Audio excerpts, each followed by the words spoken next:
you growing it for a job? Well, I'm doing a job right now. Crisis? It requires a beard. Batman has a beard. Bruce Wayne has a beard. Crisis. Interesting. Is it correct? He's old, you know. Yeah. I'm playing old Bruce Wayne. With a beard? How was that to play him in live action for the first time? It's... Are you shooting any of it yet? Yeah, I flew in from Vancouver last night. I'm in the midst of doing it now. Wonderful. Oh, yeah, the producers let me come. Isn't that cool? It's awesome. Ruby Rose is so great. She's really such a generous actor, you know.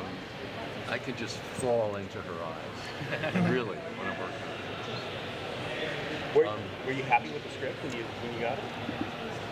Well, yeah, I'm very happy with it. It's surprising.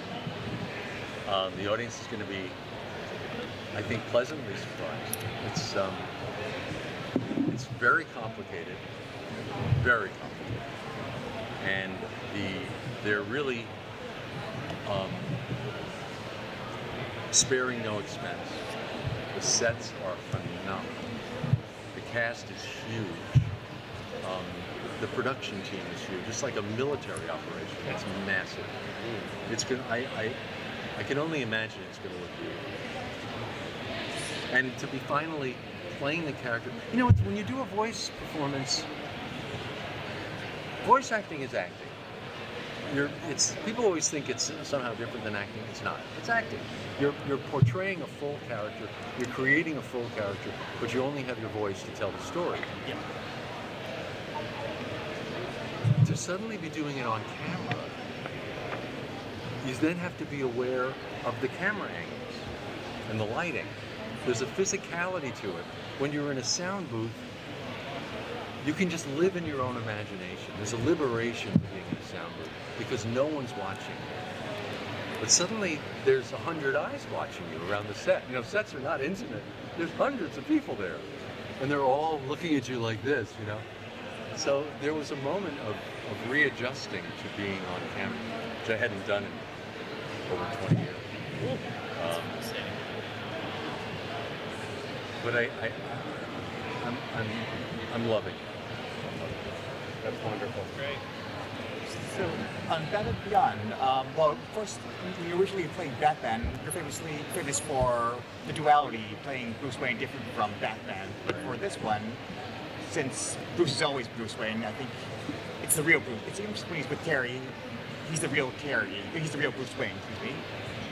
But there were some moments where when he's with other people, like Terry's mom, he's kind of putting on a performance like a kindly old man.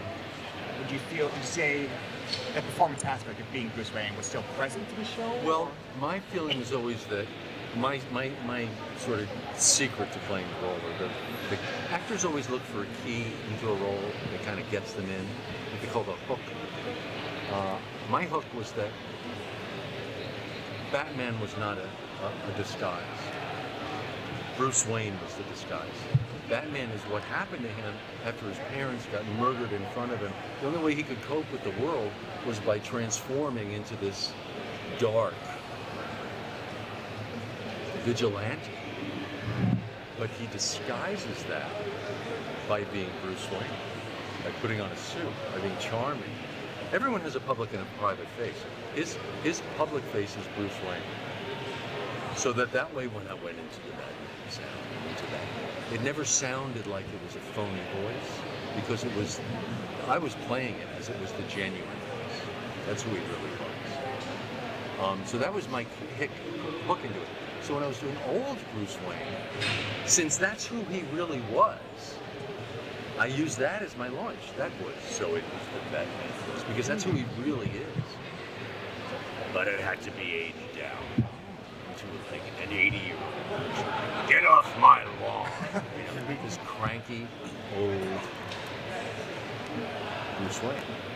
But it was like the Batman voice, graveled down further.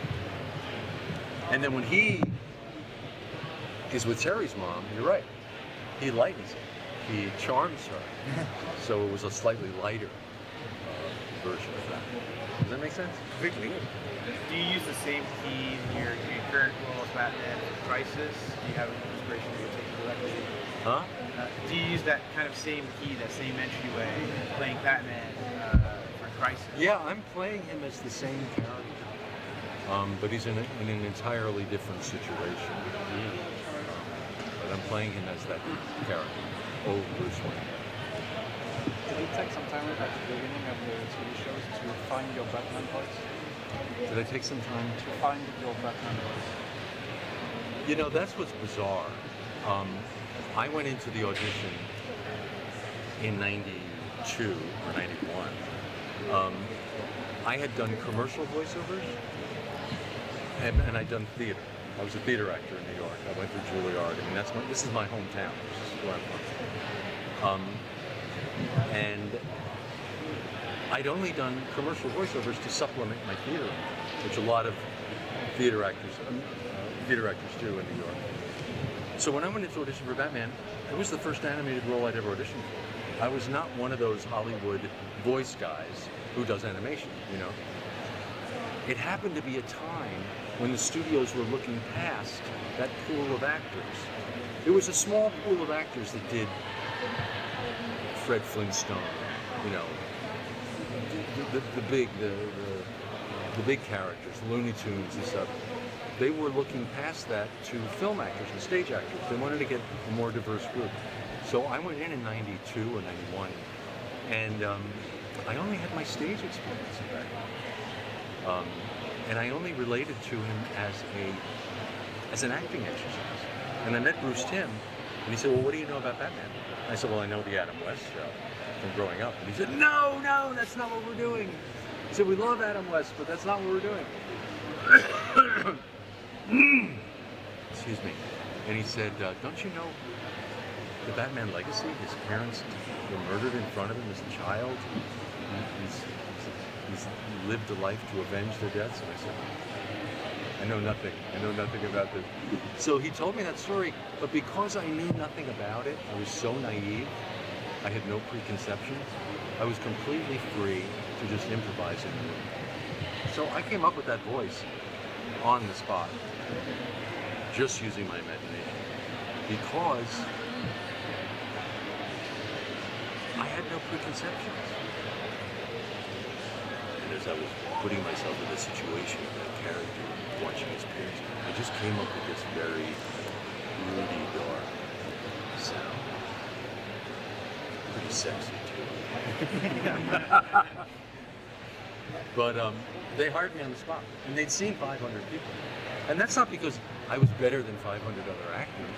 It's because probably they were all coming in with anticipation, trying to do something, you know. Whereas I just kind of came in and felt totally free to improvise. It was a lucky day for me, very lucky day. Picking up with creating the voice for Batman. In Persian's to Dream, you alternated between 4 characters without stopping recording. How did you do 5? How did you do that? Well, there's Batman Bruce Wayne, then there's drugged Batman, then there's Bruce Wayne as a teenager, and then there's Thomas Wayne. I did Thomas Wayne, the father, in that too. So we're 5. So I said to Andrea, you know, being the actor that I am, I said, oh, let's do it in real time. Let me go from character to character. She said, you want to act with yourself? And I said, yeah, let's do it in real time. She said, no. So she let me do it once through that way. And then she made me go back and do each character consecutively. Because they needed to be sure that they were distinct, but related. But they had to be distinct. And it was a real challenge. I loved doing it. When I read that script, I thought, oh yeah, this is going to be fun. And it was. It's one of my favorite episodes. With Batman Beyond, what was it like developing this relationship with Will as an actor? Because like with Batman the Animated Series, you have a lot of other actors coming in and out. You and Will were the guys that were there every day, every episode. What was that? I was in a unique position in Batman the Animated Series because I was the constant for everything. And Andrea brought all these amazing actors in. She said she could get anyone she wanted because word got out that there was this great show going on. And people would come in often who hadn't done animation before, hadn't done voice work before. They were television people or film people. Terry Garth people who'd never done this before. And I was uniquely the constant. So I felt in a position of responsibility. And I would try to put them at ease and make everyone realize that it was okay to screw up. So, and Andrea said to me, she said, because I would invariably make a fool of myself early on and then crack everyone up doing something completely ridiculous. And she said to me at one point, I know what you're doing. We all know what you're doing, and we appreciate it. She said, you're breaking the ice for the new people. I said, yeah, I just want everyone to know it's okay to be a fool. And then she said, it's great, because it's setting an atmosphere of fun. Well, suddenly, I was sharing that role with Will. He was the constant. And he picked up on it. We never talked about this. He's a good guy. He had the same instinct that I had. When you're in that position, it's not your show. It's the producer's show. It's a studio show. But you are the constant. And you feel a sense of responsibility to other actors coming in to help them, to pave the way a little bit. Because you know you're all going to look better if everyone's good. And it was fun to watch him instinctively take that role on too. So it's interesting when you comment on that, because that was a little subplot that was going on. That's cool. Yeah. That's very So, cool. what are your thoughts on Robert Pattinson being cast as the new live-action Batman? I think it's better not to prejudge anyone, because when Ben Affleck got the role, my Twitter exploded. People were furious. Oh, he's going to screw it up. Oh, he's going to... I said, wait a minute. There's a reason this guy gets these huge roles. He's good. They may not always agree with what he does in the performance, but he's a really good actor. So wait and see what he does. And sure enough, he hit it out of the park. People loved him. And suddenly, it's funny, everyone who said he was going to be horrible suddenly said, oh, well, I always knew he was going to be great. Suddenly no one ever thought he was going to be terrible. So I feel the same way about Robert Pattinson, because there's been a lot of criticism, too, that he seems like an odd choice. He's a really good actor. There's a reason he has the career he has. I bet he's going to do something really interesting. Because Batman is complicated. Yes, he has that big heroic strength aspect of him, but he's also a damaged young man underneath all that. So anywhere in that range, you can cast him. How does it feel being known as several generations Batman? And how does the responsibility work with your own identity? It feels undeserved and incredibly awesome. I can't understand why it happened, but when people scream out at me from a car going by, hey, Batman, I go, yes. Or when people on the subway stop me and say, please. One night on the subway, it was hysterical. Some guy goes, he's looking at me, he's going like this, because I know who you are. And I went there, he said, do the line. I said, here? He said, yeah. So in the middle of a packed New York subway, I go, I am vengeance, I am the night, I am Batman. And all these old people were like, who is that crazy guy down there? And all the young people were like, yeah, that's so cool. To be able to do that was so much fun. With your background in theater and being a Juilliard grad, and also, I believe, being a roommate of the great Robin Williams. Wow, yeah. Is there anything that you picked up from Juilliard, and maybe even from Robin herself, that you still carry with you to this day as an actor? Oh, well, Batman is, as I was saying before, he's a Shakespearean character. And that's why I think it was so fateful that I would get it. And that's absolutely what trained me to do it. And Robin, he taught me to be, I was always jealous of his ability to make a fool of himself, to risk all, to dare to fail. I always heard that phrase, dare to fail. You can't be great unless you're willing to fail. But I never was able to do it. I was always, with my Catholic upbringing, I was always too scared to fail. I wanted to be the good boy. Robin taught me you don't always have to be perfect. You can dare to fail.